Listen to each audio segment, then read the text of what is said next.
Ready? Well, hello. I am Brad Ellison. Hi, I'm Jason Paris. And this is Running a Business, 8 Mile After Mile Productions. Ask a Non-Painter live. Why do the trades need another podcast? Are there enough podcasts? Everybody else is losers except us. Let's just go about and say it. No, I guess I think there's novel perspectives. Brad, I think you're one of the quickest risings of a painting company to start, that we've seen in a long time. I have a pretty good company as well. And so those are just unique perspectives that aren't always represented, that we just see things a little bit differently. I think that Ellison Painting might be the only painting company that has one of their core values as levity. Do you know what levity is? You do, because obviously you're like Mr. Smart. You don't know what levity means? Basically, it just means like lightheartedness, not taking things super seriously. So while we obviously take our business serious, it's just business and it's just painting. I know. But maybe if you make a joke and I laugh, then our listeners will also laugh. Laugh with us, not at us.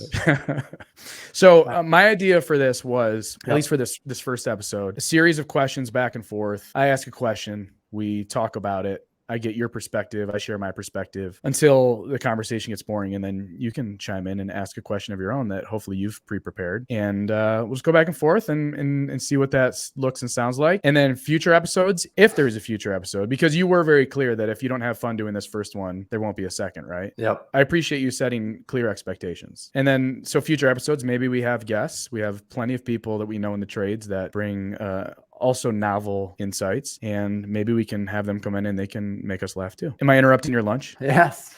Okay. All right. Question number one. Is it harder to run 100 miles or to build a $5 million a year painting business? Depends on who you are. How many people can run 100 miles? Not a lot. How many people have $5 million painting businesses? Very, very, very, very few. Percentage of the population is probably quite similar. It's probably way more people that run 100 miles. Way more people that run 100 miles. Because there's not that many. I mean, if we're talking about residential painting businesses, there's not a ton that do over 5 million, right? Right. Interesting. 3 million is like when you first start to like actually professionalize your business. And then 5 million, you start to get a taste of stability of infrastructure. Mm-hmm. So it's like kind of saying like, oh, there's not many stable painting companies out there, which there's not, right? They're mostly just lifestyle businesses, which there's nothing wrong with that. American dream, be a dentist, invest in commercial real estate. It's just interesting. This industry doesn't have many businesses, right? They have employment. Let me reframe the question. Does it take more discipline to run 100 miles or more discipline to build a $5 million a year painting business? Probably the painting business. It's over a longer period of time. Man, I would say I disagree with that. I think so I follow your training. I'm watching your runs and it's like every day you're doing an hour and a half, 2 hours, and you don't miss a day, right? 1 gallon at a time. Right. And your timing, the times that you run, your average pace is not super impressed, but as I like to say, it's about progress, not impress, right? Have you heard that saying? That is very long-term, very consistent training needed to get to that 100 miles. Don't you think that if you wanted to build a $5 million a year painting business and you had enough money, you could just pay people to run it for you and it doesn't really take much discipline? You don't think so? No, there's a lot of things that you'd say should be so easy if you could solve that with money, right? It's like, yes, can I just pay you money and you'll do the thing? That'd be great. You just can't solve everything with money in a company. But couldn't you hypothetically? You could lose $2 million a year and have a $5 million painting company. No, but I don't think you have to lose money in order to have a $5 million. I think so. Say someone says, you know what? I don't want to learn anything about painting. I don't want to run a painting business. I just want to own a painting business, and I want to pay people that know what they are doing to build profitable painting business. Even the profit is 5% net profit. Who's going to come work at that company? I don't know. Someone that wants to make some money. Like a guy like me 10 years ago, you could have hired me to build a company and run it. Okay, to build. So it's like over a number of years. Yeah, for sure you can pay people to do that over a number of years. I thought you were saying like, but does that take discipline? It would take time. It might take longer than it would to train to run 100 miles. But is that discipline? Yeah, there's a million different ways to spend your money. I mean, it's not easy. It's not easy having a lot of money, Brad. Okay. I wouldn't know. You would. I don't know. There's a million different ways to spend it. Consumerism is always tugging, saying spend this money here, spend this money there. People that have a lot of money, it's a lot of discipline not to spend it. All right. Well, all I'll say is that I only know one person that has run 100 miles, and I know a bunch of people that own 5 million plus. Do you? Business. How many do you know? I won't count you and all your partners, because then I know like 5. But you, sure. Jason Phillips, Kuipers, Elliott. Kuipers are commercial, but yeah, they're mostly commercial. They're not, but they're building up the residential as well. Sure, but the residential is not like a $5 million branch. So the other JP, Jason Phillips, for sure. Yep. right? Yeah. Yep. Who else do you know that has a $5 million residential painting company? Okay, who do I know? Yeah. There's a Brad, company out east that built it over a number of decades, so we're all proud of them. are you telling me that my goal to hit 5 million in 2024 might be difficult? No, not with inflation. Not the way inflation, Hey, inflation's going. What would you ask me? You asked if I thought it'd be hard or realistic. What would you ask me? I said, are you telling me? Yeah, I can't remember what I said. Roll back the tape. Hey, what they say? What we say on the tape? Said, is it unrealistic for me to expect to aim for 5 million in 2024? Yeah, I think so. Unrealistic. Cool. There's a lot of risk in that plan too. I think. I don't believe in realism. I don't know what that means. Is that like things are real, or what's realism? I don't believe it. I don't believe in. You can't tell me what's unrealistic because I believe that there are no limits to anything. Yeah, I appreciate that. You can achieve anything that your mind. I don't know why you would ask me then. Because I want your perspective so that I can illuminate everyone on how wrong you are on some things. Yeah, I'd say it's the reason it feels unrealistic is I don't think you have a very wide base of leadership in your company. It's a feeling. So the number of roles that you'd fill with people either inexperienced or new to the organization is going to be a pretty high percentage. That's not wrong. That's a high growth company, but could be a lot of risk. It might be both, right? You might be hiring people like, hey, have you ever managed a team of sales reps to sell $5 million of painting before? People are probably going to say no. So that's risk, right? Because they're stepping into a new role where they don't have proven performance. They might say yes, but then they're still a new person in your organization. The percentage of people in the org chart that you want filling one of those buckets, that's kind of an equation for your own risk tolerance. Or you might think of a new novel structure that I'm not thinking of either. There's a lot of clever ways to run businesses, and you might, you're a young soul. Thank you. You're not young in age. Nope. You're short. You have a lot of energy. Like you're not. Isn't tall. it crazy? I'm actually among the older people in our circle of influence in the painting industry. But you're very fit and you're very energetic and very open-minded. Yeah, you're more open-minded than most painting companies, contractors. So, but we don't really have, like I said, real businesses in this industry. Well, that was a life-giving conversation for everybody. That was good. So there's an article called Manna, 2 Views of Humanity's Future. What are your thoughts? First of all, have you read it? Didn't read any of the articles. Do you want me to read it out loud? The whole article? Yes. Yeah. How long is it? Is it like 3,000 words? Why don't you give me the cliff notes of the article? Because obviously anyone that's the 3 people that listen to this are not going to go read the article either. So why don't you give us the cliff notes? I'll put it in the link. Give us the cliff notes and then ask me a question. Talks about basically general AI, the optimization of humanity, and it paints kind of 2 paths that humanity can go down. One is pretty dark. Like Terminator dark? Kind of, yeah. Well, not that dark, not that slice of dark. That's one path for humanity. The other is you've got a post-scarcity society where everybody enjoys abundance and free time, right? It's kind of like the 2 paths of how technology advances. Does it go to benefit a few, or does it go to benefit everybody? Trickle down economics, or whatever communism is. All right. In the first, the underclass is controlled by the AI system, and it monitors and controls every aspect of their lives, offering them a life of comfort, but denying them autonomy and agency. Okay. Are we talking about like WALL-E, where they just lay in their recliners and get fat and everything is done for them? Right. And the privileged class is one that enjoys power and status through their work and control over Manna. Well, the general life of leisure probably is very appealing to many, many people. They would probably give up the power that comes with working in order to enjoy what they perceive as a life of leisure, even though it's really it's not very enjoyable. I don't think it's enjoyable though. That's a hard problem. That's the hard part about it. I don't know. The people in WALL-E seem to be enjoying it just fine. They didn't have a lot of cortisol. That's what you mean by enjoyment, but maybe they did. It is actually pretty stressful to always try and enjoy yourself. Sometimes when I sit in the sauna, I will bring my phone with me and I'll try and find YouTube clips to entertain myself, and it's kind of stressful. Always look for a new clip or something. Or sometimes I just sit in the sauna. You gotta let the algorithms choose the next clip for you, man, and just roll with it. It knows what you want. So do you think that the trajectory of our society, maybe in relation AI or not, is moving more towards a disparity, like the haves and the have-nots, where it's going to become more and more separated? Or do you think that with technology and advancements, that even though there will always be that chasm, that it's really not a big deal? I don't know. I'm just a humble painter from flyover country, but meritocracies naturally produce inequality. Mhm. So Yeah. that's what we have. As the levers get longer, it obviously increases the outcomes. It doesn't shorten them. Seems like the levers are getting longer. But not with the shorter. advancement of AI automation technology, there could be a point where humans don't even have to work at all. And I guess we don't have to work now. the products. We don't have to Well, work no, now. I mean, we just want so don't many have- things. I mean, everyone can have food and clothing. Everybody wants microwaves and refrigerators and flat screen TVs and Disneyland trips, and we're all very selfish, I guess. yeah, We should have some sort of that's what I was talking about. basic income that is provided universally. Do you really believe in that? Do you really believe in universal basic income? I don't. That it would be a benefit? Yeah, of course there are benefits to it. There are also cons to it, though. That's the problem. The con is that Obviously, I'm talking about net benefit. No, probably not. Just gives too I much would agree with control that. to the government.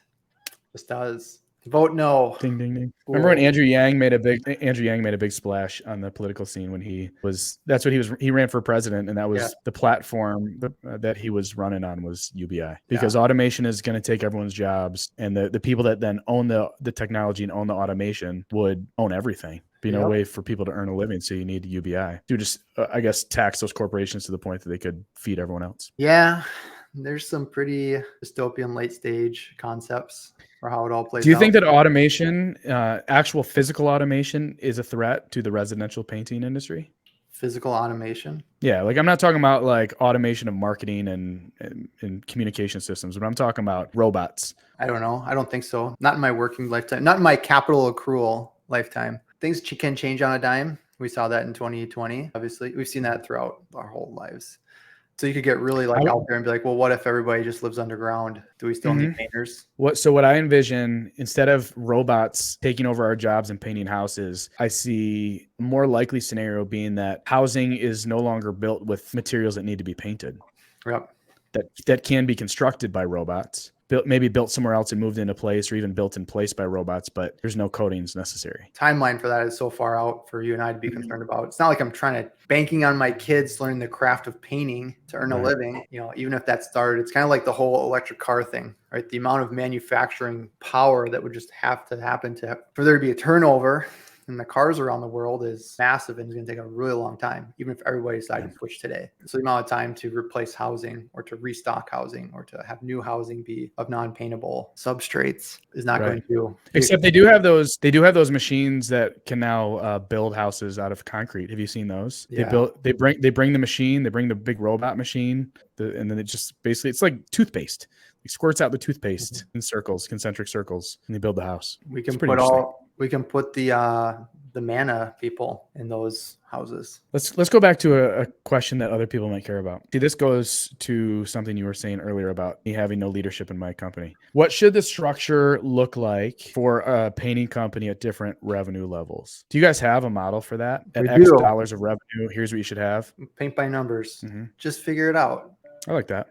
It's more of a gut thing. Just go by your gut. But part of it's going to depend on the productivity and your tolerance for different people and different roles. Yeah. Cool. I don't care. Good answer. What's your guys' top line revenue just for the residential painting? 10 million in petrodollars. You share kind of what your structure is? Yes. We're a little different because we're a holdings company. So we are able to fractionalize a lot of the roles across different businesses. But in general, it's a board-driven organization. And then the CEO reports to the board. The COO, or the president, reports to the CEO. Then you have the CFO. You have the operations team. You have the sales and marketing. This is the classical traction model. 5 key people and 5 key seats. I have no idea how many sales reps we have. I think we're at 6 or 7 sales reps in Paris Painting. Sounds about right. A couple of new ones started here in Q2. Probably a similar number for PMs, maybe 5 or 6 though, because they're all returners. In the back office, there are 3 coordinators, maybe 4. That's really the structure.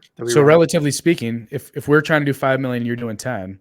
If you just multiply what I have times 2, yep, you're right. It's right there. Yep. So I've had a lot of conversations with painting contractors who are smaller and they're trying to grow. And what I told them, tell me if I'm like misguiding these people. I basically tell them if they're not at least a 750,000 or $1 million dollar run rate, that they should be project manager and salesperson for their own company. Do you agree with that or disagree with that? It depends on how much money they need to make, right? Yeah, of course. So if they don't need to make much money from the business, they can hire out every role and just play shareholder and have either a no profit year or a capital call year. It's be like, hey, I own this painting company. I derive no W-2 income from it. And this year I lost money as an investor. I didn't lose money. This year it broke even and there was a capital call. I put 50 grand more. Now, most people who start painting companies aren't of that ilk, that mindset. They're like, how do I make money now? Yeah, the number of roles that they play, to $1 million is probably doing quite a bit. So as they're growing and they decide, okay, I can't do this all on my own, what generally is the first position that they would or should fill?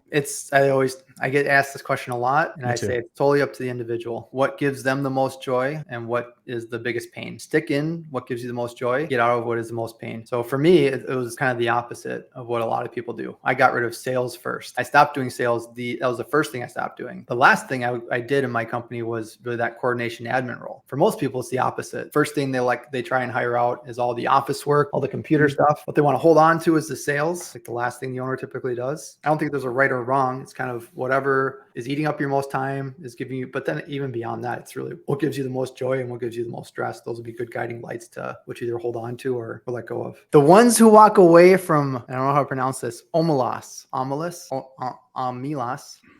really gets to the crux of the ethical dilemmas that we face as a society of how much are we allowing others to suffer for our own benefit. We're about to get super philosophical. So this was the second link I sent over when you asked about what should we talk about. What are your thoughts? This is a very short read. This is 5 pages, 4.5. I think in general, people are hypocrites. I think that people like to point out injustices that they see that hit close to home, do a whole lot of moral posturing and virtue signaling to try to make other people feel bad for decisions like not recycling aluminum cans, for example. Do you think that makes their argument any less valid if someone's not living it out? It makes me less inclined to take their arguments or their convictions seriously. Can an out of shape person be a good physical trainer? Sure. A person that's physically handicapped and paralyzed from the neck down could be a phenomenal physical trainer. But they don't themselves partake to what they're preaching or teaching. Well, why are they not partaking? Lack of discipline. In my situation, they physically can't. This is like a good, it's a good thought. It kind of gets to like this thing I've talked about Expo a bunch, where people might have really good ideas, but they don't have great discipline, right? And so someone might point out like, hey, this is really unjust what's happening in society. Yeah, but you also you were also a bully in high school. True. This is a flawed person. Everybody's flawed. So just because people are flawed, does that mean that their ideas should not be taken seriously to benefit society? It's like, maybe it's not about their ideas for me. It's about their character and integrity. So going back to what I was talking about before you cut me off. So somebody has bad character and bad integrity, does that mean that their ideas are invalid? I would say that their stated conviction about it is disingenuous. And so I wouldn't care to engage much about it. So if someone's going to give me a hard time about throwing away aluminum cans rather than recycling because it's bad for the environment, but they drive a gas-powered vehicle, or they buy, iPhones that have rare minerals that are mined in slave camps in China. They seem to be picking and choosing what they really care about and who they care about. And so I just can't take it seriously. So you're not interested in people's ideas. You're not interested in exploring concepts that could benefit society. You're more interested in who is the messenger and how are they living their life. I'm interested in exploring those concepts from people that actually believe them and show a consistency in thought and intellectual integrity. That's interesting. Right. So back to your question, when I look at someone doing Olympic lifting, for example, CrossFit, I can look at someone in their form and identify what they're doing right and what they're doing wrong, because I've seen it now for 4 years. I've seen the best of the best do it. Mm-hmm. Now, when I try to pick up a bar and I do it, I'm terrible. I don't have the coordination, or I don't think it's discipline necessarily. There's my mobility is really bad. I just, for some reason, maybe there's just some disconnect in my brain where I know what I'm supposed to do and I know what it's supposed to look like, and I can't make my body do it. Does that mean that I would be a bad coach because I can't do what I'm trying to teach other people to do? No. But if someone was like really overweight and trying to be a health instructor, and they're shaming you because you're going to Burger King twice a week, but then they're they're eating like garbage and not working out, I would not take them seriously. So it's the shaming part, because like a message could be delivered that say, hey, you are eating unhealthy and you need to change your diet. And that could be, I don't know if it's based off of the messenger or the receiver to say, are you shaming me or trying to help me? It's kind of like with the recycling thing of like, hey, we have limited resources on this planet. Every can that you don't recycle is an issue that we all have to deal with.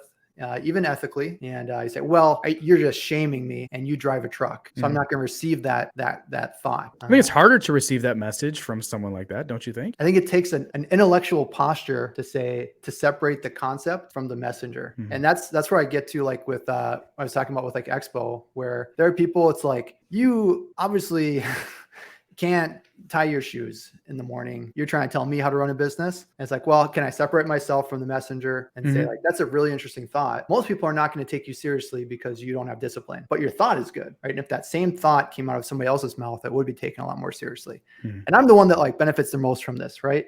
Because people take me a lot more seriously than they would because I've had, some life successes. So I'm not like, but I think I am also self-aware of like, it's just interesting. But anyways, back to the if someone said to me, listen, I know that I'm overweight and I eat Burger King every day, but also if you really want to lose weight, you shouldn't do that. You should work out. Yeah, great. I would take that 100%. That's just true. But it's dependent on their posture. It's dependent on the concept is irrelevant. The concept is only valid depending on the posture of the person sending that message for you. My willingness to receive it is dependent on that, I think. Okay. So let's pretend that Omelas is written by, someone who's very, whatever you need them to be to consider this thought. It's basically, right. So there's this village and everything is great in this village, in this town. There is no want, there is no need, there is no pain, there is no suffering, except for this one room where they must put an innocent child to just live and scream and torture incessantly. And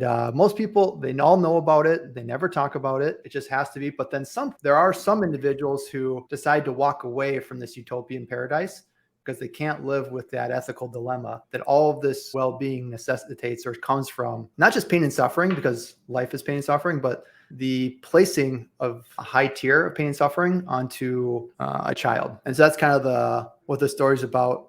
So what do you think about that? When you ratchet it up to that level of pain and torture, I think it's a different conversation than the one in general we have like, well, what do we do about poor people? There's, can we solve that? And there's a really famous book. It's called the Bible. I don't know if you're familiar. And there was a guy, like the main character in the second part of that book is called Jesus. And he says, that's interesting. So he's not in the first part. So he is just not by name. He is just not by name.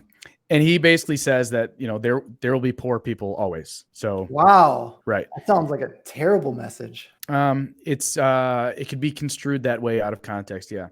Should we, with that context, Dave Ramsey would like to have a word with that guy.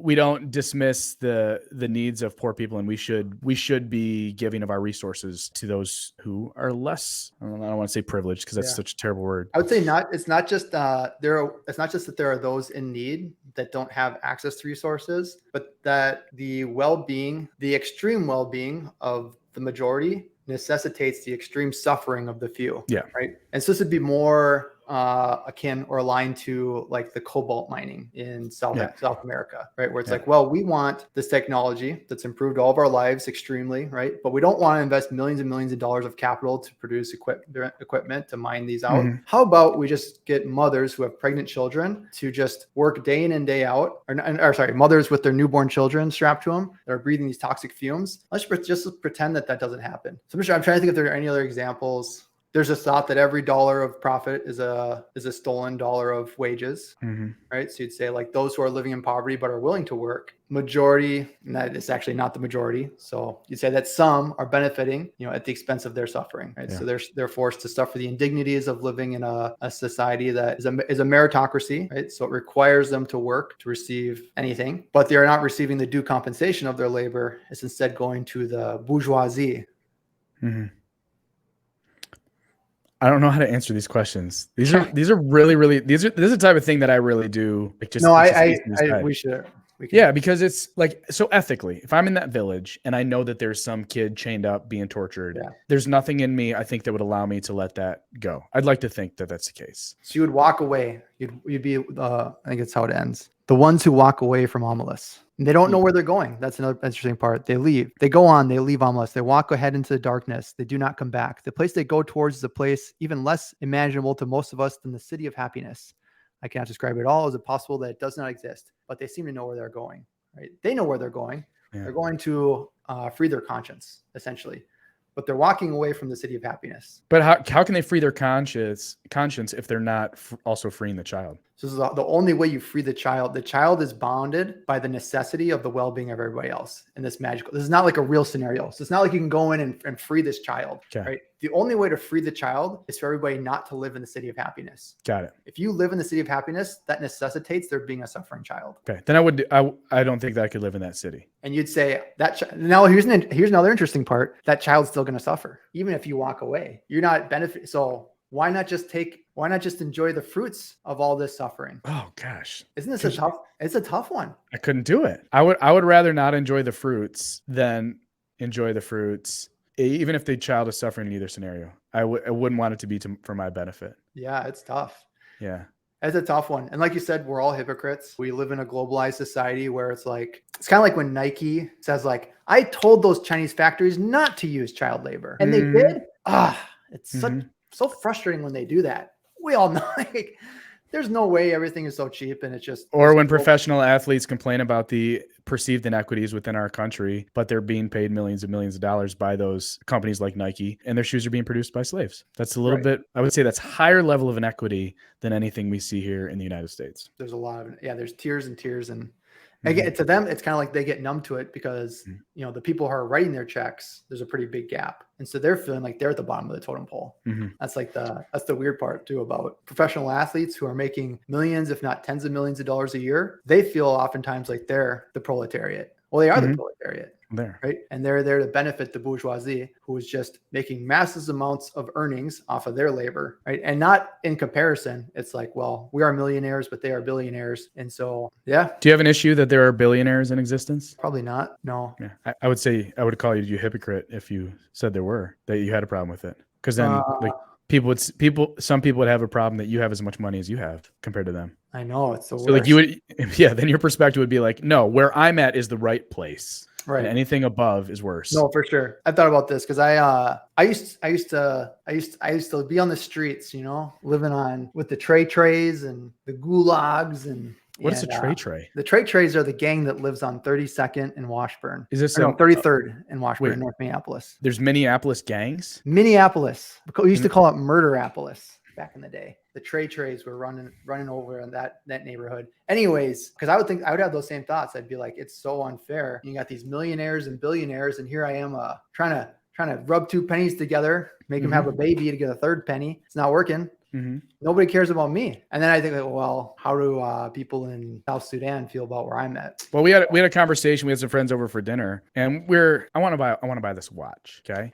And it's like an expensive watch. Yeah. I'm not surprised. It's something that I've dreamed about since I was a little kid. I want a Rolex. I don't need a new one. I'm happy with a used one, but they're obviously not cheap. No matter what Rolex you get, they're not cheap. But we're having a talk with our friends, and my friend happened to be wearing a Rolex. He actually buys and sells watches to make extra side money. We were talking a little bit about our finances, and he just said to Rachel, you guys are phenomenally wealthy. You guys are phenomenally wealthy. Now, are we actually phenomenally wealthy? Well, compared to many, yes. Compared to others, not even close. The point was, if I wanted to buy a watch, I can buy a watch. Wherever you look, in whatever position you're in, you can either look up and say, you can either be envious or jealous. And there's a difference there, right? So, and I've used you as an example. It's I look at Jason Paris and I could be envious of what him and his partners have done. Envy is, I want to have that and I want to be the only one that has it. I don't want them to have it. Or I can be jealous and say, man, I'm jealous for what Jason and his friends have built while admiring it and wanting you guys to have it, but I also want to work to have it too. Yeah. So I wonder, is it ethical to have when others don't? What responsibility do you have to help mitigate the suffering of others? Right. And at what proximity does it become real? It's here's a scenario. Someone comes to your door today and they're like, hey, I don't know you. You don't know me. Who cares a scenario? Make up a scenario that makes it real to you. My husband just died. I've got 3 kids. My car just broke down. I'm I've got hundreds of dollars in the bank and I don't know what to do. And if you could help me buy some food, I'm not even asking for a place to stay. I can figure it out. I've got a tent. I could really use some groceries. Well, like, and you are sitting here trying to decide if I'm gonna buy a Rolex today or not. Like, is there an ethical? I don't think it's an either or. I don't. If I buy a $5,000 used Rolex, does that mean that I'm then not able to also help people? Let's find out. All right. So do you feel like you should? Do you feel like we're required to help? You should be helping that woman who just got widowed, who's willing to work. She just needs some groceries this week. I think you and I, because of our faith and our worldview, are obligated to help. What if she's not at your door? What if she like calls you instead? She's like, hey, I got your number from Rachel. I'm not at your house, but I'm at the grocery store. Would you mind paying for my groceries? Right? So I'm gonna like go down this curve right now. Let's say like she emails you, hey, I'm in Ohio. Here's my scenario. You don't know me. I don't know you, but would you be willing to help me? And like, here's my church deacon or whatever that is willing to validate it. And then that's like, well, what if this is someone in South Sudan, right? And they're like, hey, I don't even have rice today. And I could really use like $2. That would go a long ways. That would really help me out. So those are the things of like, there's like a difference depending on how the proximity is, it feels like for me. I don't know if it should. Well, I think the proximity determines your opportunity to actually help and make any real difference. But it's like, what happens if 5,000 people knock on your door over the next 3 weeks? Well, in a perfect world, you wouldn't be the only door being knocked on, and there should be 5,000 doors being knocked on. You can all help. So so I think it's real that there's no amount of suffering in the world that like love and charity cannot conquer. And again, going back to if everyone wasn't such a hypocrite, a lot of these issues would be solved. I know that. Are you going to be a hypocrite just because everybody else is? Are you going to stay in the city of happiness because everybody else is? Or are you willing to walk away? Well, I would like to think that I am not as much of a hypocrite in these ways. Yeah. I mean, I would be happy to share my tax returns and my bank records with people if they want to see what Rachel and I are doing with our money, right? And I would say the people that have my worldview get criticized as being uncaring and unloving. But if you look at the percentage of people that share my worldview, the average percentage that they actually give to help other people is far, far higher than the average percentage of people that have a differing worldview. So, I mean, that certainly doesn't mean that everything that I do is perfect, but I also think there's a difference in me saying, you know, with my current finances saying, and we're going to eat caviar and drink the most expensive champagne. We are going to consume $5,000 at one meal versus buying a watch that's $5,000 that would hypothetically hold its value, that push came to shove. If I felt inclined to then give that money to someone else that in need, then I would still have those assets. Another interesting thing is that $5,000 doesn't go away. You're actually giving it to a restaurant owner, the shipping company that shipped the caviar, right? The farmer of the fish, the waiter or waitress that's in that restaurant. Well, that's the old criticism of someone that buys $100 million yacht. Oh, you wasted $100 million. No, you employed $100 million worth of labor and materials. But then you say, like, what is money, right? It's more, it's just an incentive structure for people to be productive, right? And it's a store of value. You're saying, like, well, now we're putting all these people's labor towards what? To building a super yacht for one person to enjoy. And is that really what people should be doing on this earth? And I don't know the answer to that, but that would be but they're making money so they can choose what they want to spend their money on to enjoy. It won't be a yacht. Also, their labor is going towards some productive means beyond just gaining income would be the argument. I'm just saying that is the argument. And it's like, is your labor going towards building housing for the poor, or is it building a missile to go bomb somebody? You get paid $60,000 a year either way, right? Median income in the US. But what is the outcome of your labor? And that's where the criticism of that yacht would come from. Anyways, man, what should you take for a deposit? We're almost the thing. You know, I know people that take no deposits, people that take big deposits. What are your thoughts? What should you take a deposit? Yes or no? And how much of a deposit should you take? You guys don't take a deposit, do you? We do. We're not idiots. Oh, you do? Yeah, we're not. Who? If you don't take a deposit, Who was it that doesn't take a deposit? I thought does Slavic take a deposit? He does not take a deposit. Maybe that's who I was. That's who I was talking to. No, so we take a deposit. We take a $500 deposit, and here's why: simply to get them to stop shopping. When I was running that last company, we did no deposit, and I would make sales. And if production team wasn't keeping up with them, communicating regularly, they would just keep shopping, and they would obviously always find someone that was cheaper. And then they would forget about how awesome it was to have me at their house and how trusting or how trusted I was, and we'd lose a handful of jobs. Another thing you could look at as people typically will exchange money for value. And I will give you money and I expect something in return. I typically do not give things of value to people without receiving compensation. Okay, there's this line that people quote off. I think it's from Batman, where the Joker says, "If you're good at something, don't do it for free." Have you people say that? I'm like, is that really who you want to be quoting in life? Why are you telling me this? This is like, that's not a role model you should be seeking after. Well, you're good at something, you should never do it for free. Like, why are you quoting a bat? This is not, don't do that. Anyways, so you are giving what you're giving them is a reserve schedule. And there's a real cost for you. It's not like, hey, I'm just going to take your money. I'm going to take your money. It's costing me nothing. It costs you money to reserve your schedule. Oftentimes, the determining factor in whether you book a job or not is, do you have the availability, right? And if you don't have the availability, guess what? You still paid for that appointment. You still paid for that lead. You still paid for that salesperson to get out there through the aggregate of their salary. So there's a cost to reserving the schedule, and I'm going to receive compensation for reserving that schedule. Yeah. Well, not to mention if you are offering additional services, like we offer a color consultation. Yep. So they say yes, they make their deposit. You charge for the color consultation on top? No, I pay for it. Okay. So I incur a direct cost for any customer. That's another good argument for deposits. Yeah. It's to cover direct costs incurred. So oftentimes if you use a litmus test, it'd be like materials should definitely be in there, and then whatever soft costs that you have. So if I didn't take a deposit and then we send the color consultant out and then they change their mind and hire someone else, what recourse do I have to get any sort of money back for what I've spent? Right. Like or you order the paint ahead of time. Yeah. Right. We don't do that, but yeah. So yeah, you should take a deposit. What deposit amount do you guys take? We do $500.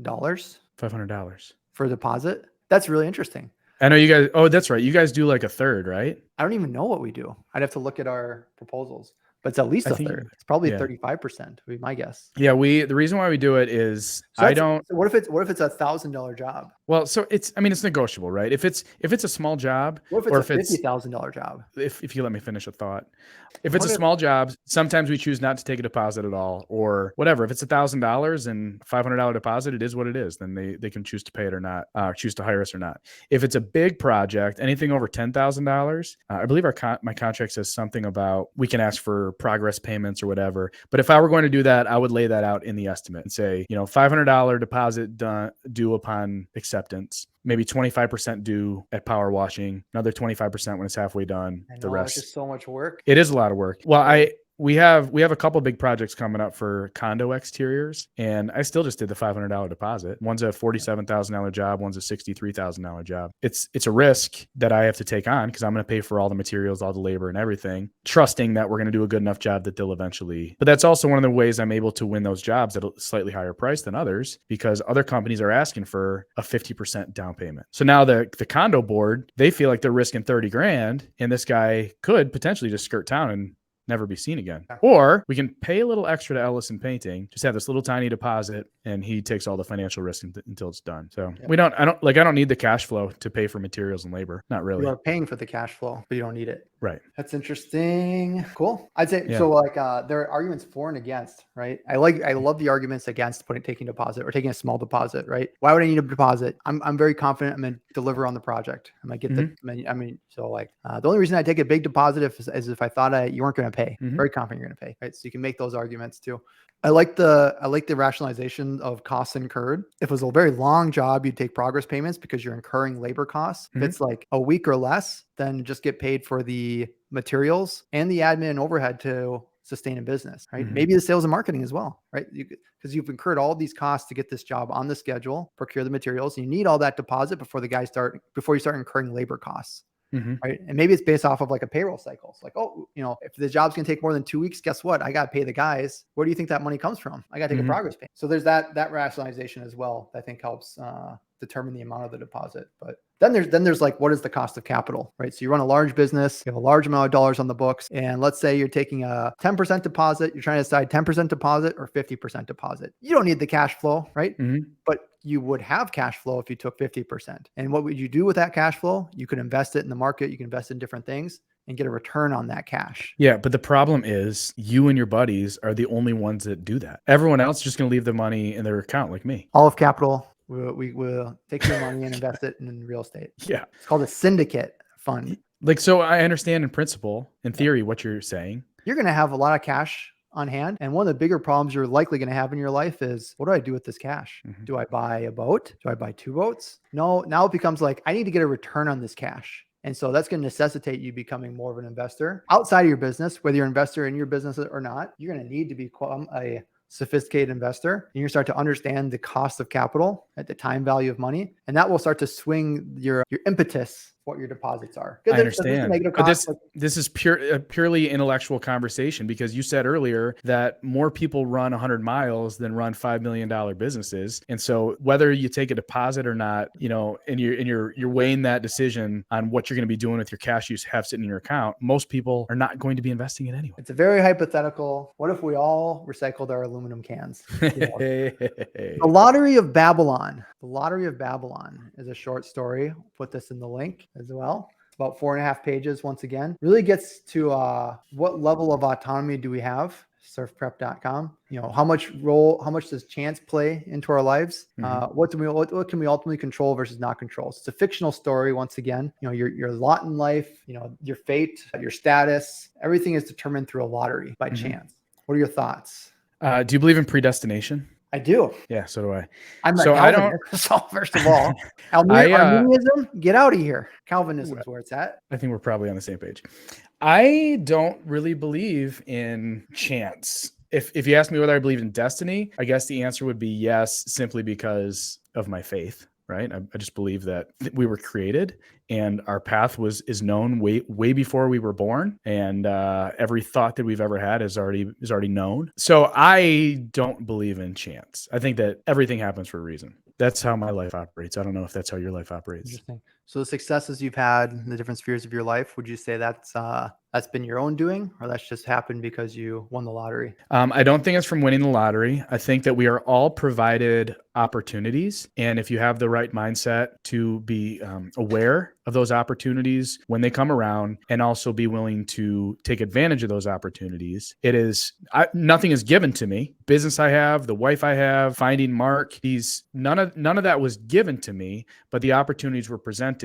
And I think that I had the right mindset to take advantage of it. What do you think? So it's like a level of agency to accept the path of, is it really like predestination then? If your agency determines the path to you? Well, this is the great question. And that's why I always go back and forth with predestination, because ultimately I think I believe in free will, but do I really? Because if every thought and every step that we are ever going to take is already known, can we really deviate from that path? And it's not really free will. That's an interesting thought. So I think you're basing this off of like a biblical concept of like every thought. This is from scripture. Yeah. Every thought is known, every step known. So what's interesting for me when I start getting into like scripture or theological thoughts, I just have an acceptance that's beyond my understanding at times. Yes. So it's probably both. It's probably like, yes, everything is known, right? Every step I'm going to take is already known. It's also, I have a level of agency there. It's like, well, that seems paradoxical, Jason. It's like, yeah.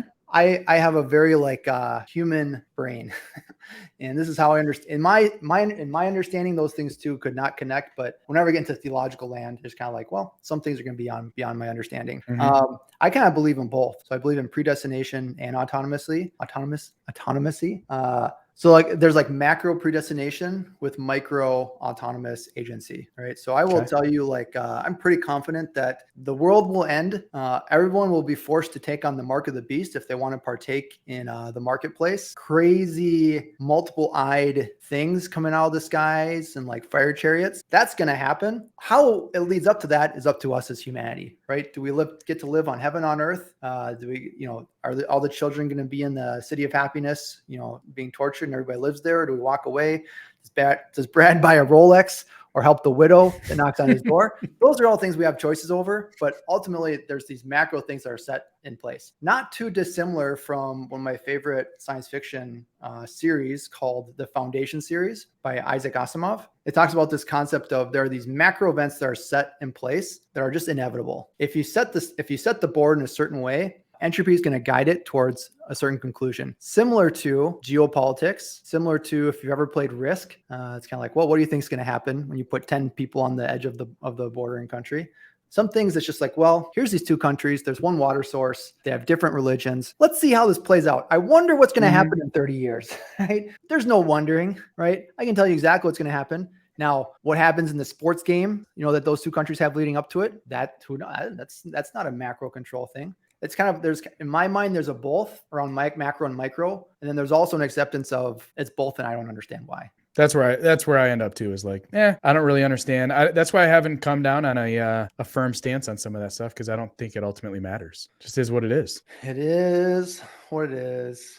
Got time for one more. So going from zero to something is really, really hard. And most people can't do it. And that's why founders and entrepreneurs are rewarded so highly in the society. If there were entrepreneurs and founders everywhere, the law of supply and demand, they would not get compensated as well. But if you're a founder, you get this thing called equity. And now you kind of you run the business, you own the business. You can now hire people or bring people in to help you scale. They're both hard. One, I think it's just harder to get from 0 to 1 because there aren't as many people that do it. Now I'm talking about like, but no, then I'd say like 0 to 1 is not actually a business. You're just self-employed. So it's not that hard. So you're not actually an entrepreneur. You're just a self-employed person. Not just because those are great things to be. That is a great thing to be. I'd be more interested in like the question of like going from 0 to 3 or going from 3 to 10. 0 to 1, it's like, what was that? 6 painters, 7 painters. So you've got like a little crew of people. Yeah, but it's pretty hard for a lot of guys to get to. It's not hard for, it is hard. Very, very challenging for a lot of people. But the people that are trying to do that are painters who have been forced to start a business because there's no good companies to go work for, right? So it's hard for painters to grow to $1 million business. It's not hard for, business talent to come in. Well, I mean, obviously I hope that 0 to 1 is the hardest, because that didn't feel, without sounding too arrogant, kind of like what didn't feel very hard. Is like having a newborn. Is that the hardest? Is it the terrible twos? Is it preteen, the teenage years, when they go off to college? Like, what is the hardest? Yeah. And they're all hard in their different ways. I think the hardest transition for me is going to be from we were at last year to 3 million. So you feel like this year's going to be the challenging year? I mean, it definitely feels the most challenging right now based on my stress level and anxiety. Yeah. Whereas things are progressing in the right direction, but I'm sure am putting out a lot of cash and making a lot of investments, trusting that they will actually pay off. I think that if we can do that effectively and we get to like 2.5 million, 3 million this year, it's going to give me more confidence that I can take it then to 4.5 or 5. But I just don't know. I mean, this year could be crash and burn year for me. Right. It's the biggest. Yeah. It could be like most of those feelings. Year. So we sold little over 1.7, almost 1.8 million in our first 12 months. And it just didn't feel that hard, but was I able to do it just because like we had the cash and I can sell and I had my wife helping me? Or is it because like maybe I actually kind of know what I'm doing and can grow a business? Right. Yeah. We're going to find out. You'll find out this year. Yeah. It's cool that you're trying to get past that first stage of I'm having a lot of success based off of just novel inputs, right? So I have unique A players and I can make a lot of cash doing that. But I want to grow and build a more stable business in the long term. And that's a novel pursuit. It's a worthwhile pursuit. I hope so. I think so. I mean, you showed me kind of a roadmap. 1 gallon at a time. 2 gallons at a time. I have one more topic: sex versus gender. Biological sex versus gender is a social construct. Is it? 100%. Okay. All Anything else you want to hit on or plug before we hang up? I think we hit all of them. Good chatting with you, my man. I think you're one of my best out-of-state friends. Oh, that's really nice. And I believe that I am one of your best friends. Yes, for sure. All right, Brad. Well, this was fun. Glad we got to hang out and have these conversations. We'll see if anybody enjoys these. And until next time, make sure that you are always holding the brush by the handle. There we go. You got there. Appreciate you, buddy. Yep.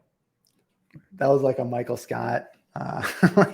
Sometimes I start talking and I just don't know where I'm going. Yep. Yeah. All right. I'm going to go home and take a nap.